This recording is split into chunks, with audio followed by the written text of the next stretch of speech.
नमस्ते प्रणाम। हमार नाम नीलम धुरिया बा। नमस्ते प्रणाम। हम मंजू वर्मा। स्वागत बा मंजू नीलम का संघर्ष 142 की चैनल में। तावे सुने बहुत प्यारा सा सोहर गीत और गीत आप लोगों सुनी है लास्ट तक, बहुत अच्छा लगी। और अच्छा लगी तो चैनल का लाइक शेयर सब्सक्राइब करिए, कमेंट में बताया गीत कैसन लागत बा। तो आवे सुने।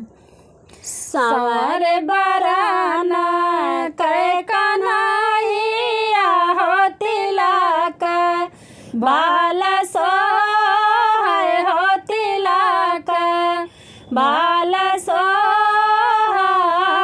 हो मोरी सखिया ठाड़ी भाई राधा के अगनवा हो तबासी या बजावाइयो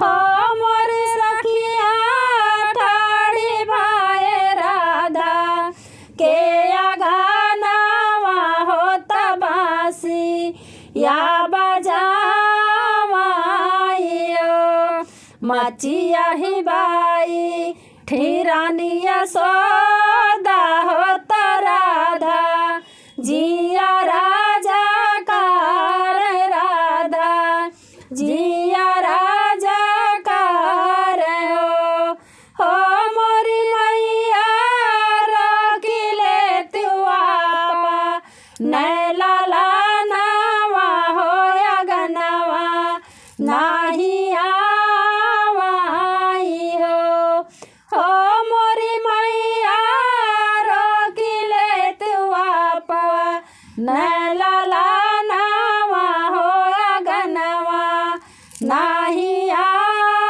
आवाइयो पोछी डरा मागी कैसे धुरावा हो नयन बार काजर हो नयन बार काजर हो मोरी बिटिया तोड़ी डारा दाते कै बाती सिया हो कन्हैया नाही जाई हो मोरी राधा तोड़ी डारा दाते कै बाती सिया हो कन्हैया नाही जाई बाढ़ मोरे मागी कैसे धुरावा हो नयन भर काजर हो नयन भर काजर हो मोरी मैया बाढ़ मोरे दाते कै बाती सिया हो कन्हैया रोज आवाई हो मोरी मैया बाढ़ मोरे मागे कैसे धुरावा हो कन्हैया रोज आवाई हो मोरी मैया बाढ़ मोरे दाते कै बाती सिया हो कन्हैया मोरे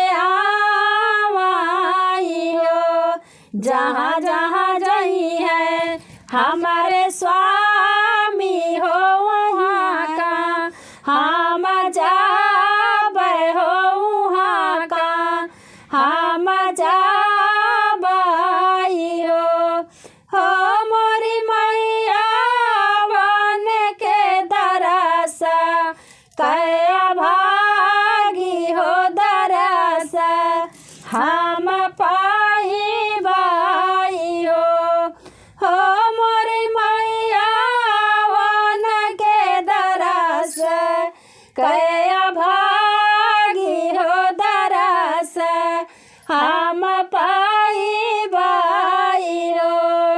सांवर बराना कै कन्हैया हो तिलक बाल सोहै हो तिलक बाल सोहै हो मोरी सखिया ठाड़ी भाई राधा के आगा बासी या बजाई हो मोरी सखिया ठाड़ी बाए राधा के अगानावा हो तबासी या बजाई हो। धन्यवाद।